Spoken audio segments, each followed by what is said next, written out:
반갑습니다, 새나 친구들. 오늘도 말씀 앞에 나온 여러분들을 예수님의 이름으로 환영하고 축복합니다. 여러분과 함께 말씀을 나눌 최성규 목사입니다. 디자이너들이 디자인을 할 때 중요하게 여기는 결정이 있습니다. 바로 무엇을 보여줄 것인가에 대한 선택입니다. 구매 욕구를 불러일으키기 위해 무엇을 부각시키고 보여줄지 많은 연구와 고민을 하는데요. 디자이너들이 무엇을 보여줄 것인가 고민하는 사람들이라면 우리 크리스천은 어떤 사람들일까요? 오늘의 주제가 우리 크리스천이 어떤 사람들인지를 명확하게 알려줍니다. 오늘의 주제는 하나님을 보여주는 사람입니다. 오늘의 말씀은 창세기 21장 22절에서 34절입니다. 그때 아비멜렉과 그의 군대 사령관 비골이 아브라함에게 말했습니다. 그대가 하는 모든 일에 하나님께서 그대와 함께 하십니다. 그러니 그대가 이제 나나 내 자식이나 내 자손들을 속이지 않겠다고 여기 하나님 앞에서 내게 맹세하십시오. 내가 그대에게 친절을 베푼 것처럼 그대도 내게 또 그대가 이방 사람으로 살고 있는 이 땅에 호의를 베푸시기 바랍니다. 아브라함이 말했습니다. 제가 맹세합니다. 그러고 나서 아브라함은 아비멜렉의 종들이 빼앗은 우물에 대해 항의했습니다. 그러자 아비멜렉이 말했습니다. 누가 이렇게 했는지 나는 모릅니다. 당신도 내게 이 일에 대해 지금까지 말해주지 않았습니다. 나는 오늘에야 비로소 이 일에 대해 들었습니다. 아브라함이 양과 소를 가져다가 아비멜렉에게 주고 그 두 사람이 언약을 맺었습니다. 아브라함이 새끼 암양 7마리를 따로 떼어 놓았습니다. 아비멜렉이 아브라함에게 물었습니다. 당신은 왜 새끼 암양 7마리를 따로 놓았습니까? 아브라함이 대답했습니다. 이 새끼 암양 7마리를 제 손에서 받으십시오. 이것으로 제가 이 우물을 판 증거로 삼으십시오. 거기서 이 두 사람이 맹세했기 때문에 그 장소를 브엘세바라고 불렀습니다. 브엘세바에서 언약을 맺고 난 후 아비멜렉과 그의 군대 사령관 비골은 블레셋 족속의 땅으로 돌아갔습니다. 아브라함은 브엘세바에 에셀나무를 심고 그곳에서 영원하신 하나님 여호와의 이름을 불렀습니다. 아브라함은 블레셋 족속의 땅에서 오래 머물러 살았습니다. 오늘 본문은 아브라함과 아비멜렉의 사이에 있었던 일이 기록되어 있습니다. 사실 이들의 만남은 처음이 아닙니다. 창세기 20장에서 아브라함이 네게브라는 지역으로 갔을 때에 그 지역의 왕이 아비멜렉이었습니다. 그때 아브라함은 두려워서 자신의 아내인 사라를 다시 한번 여동생이라고 거짓말을 합니다. 이런 아브라함의 거짓말로 아비멜렉은 하나님께 죽임을 당할 뻔했는데요. 그런 아비멜렉이 자신의 군대 사령관이랑 함께 아브라함을 찾아온 거예요. 긴장감이 흐릅니다. 단 둘만 오지 않았겠죠. 아브라함도 긴장하며 종들을 준비시킨 상태로 이들을 맞이하는데요. 아비멜렉은 아브라함에게 어떤 말을 했을까요? 22절 말씀 함께 읽겠습니다. 그때 아비멜렉과 그의 군대 사령관 비골이 아브라함에게 말했습니다. 그대가 하는 모든 일에 하나님께서 그대와 함께 하십니다. 아주 놀랍습니다. 아비멜렉이 아브라함을 봤을 때에 하나님이 그와 함께 하신다고 고백합니다. 하나님이 아브라함과 함께 하시고 아브라함의 세력이 점점 커져 힘을 얻어가자 이 아비멜렉은 아브라함과 좋은 관계를 맺기 위해 찾아온 거예요. 그리고 그 약속은 자신의 자손들에게까지 이어지기를 바랬고 맹세로 보증하기를 원했습니다. 아브라함은 이에 대해 맹세하겠다고 응답하는데요. 그런데 이 아비멜렉이 참 재미있는 요청을 합니다. 자손을 속이지 않겠다고 하나님 앞에서 맹세하라고 말하는 거예요.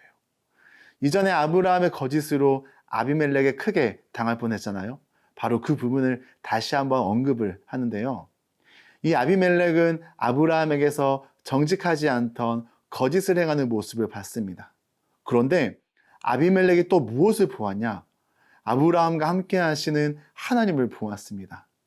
사실 우리가 아브라함의 여정을 쭉 살펴보면 아브라함은 어떤 모습인가요? 우상을 숭배하는 문화에서 태어나고 자랐습니다. 하나님의 부르심을 따라가다가 자기 멋대로 먹고 살기 좋은 동네로 정착하죠. 자신의 생명을 지키기 위해 아내를 여동생이라 거짓말하며 사람을 속입니다. 결코 하나님이 선택할 만한 어떤 조건을 갖춘 사람이 아닙니다. 아브라함이 잘 준비되고 정직하고 믿음직스러워서 부른 게 아니라 하나님께서 하나님의 뜻과 의지를 가지고 아브라함을 그냥 부르신 겁니다. 그래서 우리는 이걸 복음이라고 하고 은혜라고 고백합니다. 하나님은 우리와 언제 함께 하실까요? 우리가 하나님께 잘할 때만, 이렇게 묵상하고 하나님을 찬양하고 예배할 때만 하나님이 함께 하실까요? 아닙니다. 하나님은 언제나 우리와 함께 하십니다. 내 연약함으로 내가 죄 가운데 있을 때라도 하나님은 함께 아파하시며 안타까워하시지 결코 우리를 버리지 않으십니다. 사랑하는 새나 친구들, 아브라함은 연약했지만 아브라함을 향한 하나님의 열심은 이 아브라함이 믿음의 사람으로 자라날 수 있도록 이끌어 가십니다. 그런 하나님의 열심이 오늘 우리 친구들을 이 묵상의 자리로 부르셨습니다. 목사님은 기대합니다.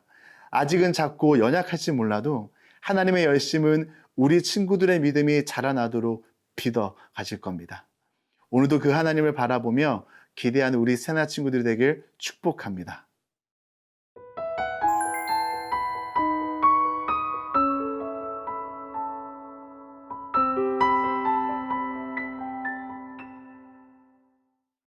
이제 아브라함은 양과 소로 언약을 맺으려 합니다.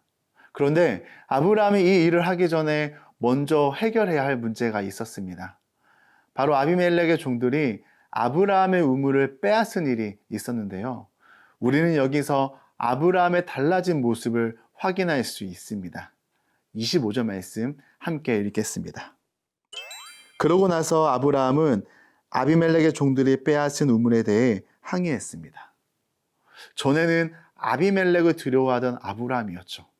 아내를 여동생이라 하며 숨었던 그인데요. 이제는 다른 모습으로 아비멜렉의 잘못을 책망합니다. 항의하죠. 사실 아브라함은 힘없고 소심하며 자신의 안전을 위해 아내를 팔기도 했던 사람인데 새로운 모습의 아브라함이 오늘 보여집니다. 하나님께서 아브라함의 삶에 함께 하셨고 아브라함을 인도하시며 아브라함을 다듬어 가신 것이죠. 그런 하나님의 열심이 이전과는 다르게 살아가는 아브라함을 만들어 가신 겁니다. 이제 아브라함과 아비멜렉은 언약을 맺습니다. 그리고 그곳의 이름을 브엘세바라고 부릅니다. 아비멜렉이 돌아간 후 아브라함은 그곳에서 강한 생명력을 지닌 에셀나무를 심습니다. 그리고 그는 영원한 하나님의 이름을 부릅니다. 아브라함은 자신과 함께 하시는 하나님, 약속을 기억하시고 지키시는 하나님, 그 약속을 이루실 능력이 있는 하나님, 영원하신 하나님을 예배했습니다. 아브라함이 직면했던 여러 어려움과 불가능해 보이는 문제들 속에서도 하나님은 변함이 없으셨습니다. 이런 하나님의 열심은 아브라함의 약함과 상관없이 하나님의 뜻을 이루어 가셨고 하나님의 함께 하심을 드러내는 아브라함, 성장하는 아브라함, 예배하는 아브라함의 모습을 만들어 간 것이죠. 때로는 아브라함이 하나님을 신뢰하지 못하고 실수할 때도 있었고 잘못된 선택을 하기도 했지만 그 모든 일을 통해서 그가 경험한 것은 하나님이었습니다. 사랑하는 새나 친구들, 우리도 살다 보면 자주 실수하고 넘어지기도 합니다. 그러나 그것으로 좌절하고 낙심하는 게 아니라 그런 우리의 연약함조차도 선하신 하나님은 우리가 하나님을 더 알아가고 하나님을 닮아가는 기회로 빚어가십니다. 오늘 하루도 아브라함을 빚어가시는 그 하나님의 열심을 기억하며 그 하나님이 나와 함께 하심을 기억하십시오. 아브라함이 하나님을 보여주는 삶을 살았듯이 우리 또한 오늘 만나는 이들에게 하나님을 보여주는 멋진 새나 친구들이 되길 축원합니다. 우리를 믿음의 사람으로 빚어가시고 인도하시는 하나님을 찬양합니다. 나와 함께 하시는 하나님을 기억하며 오늘 하루 다르게 살길 소원합니다. 우리의 모습을 통해 하나님이 나와 함께 하시며 하나님을 드러내는 삶을 살도록 도와주세요. 예수님의 이름으로 기도드립니다. 아멘.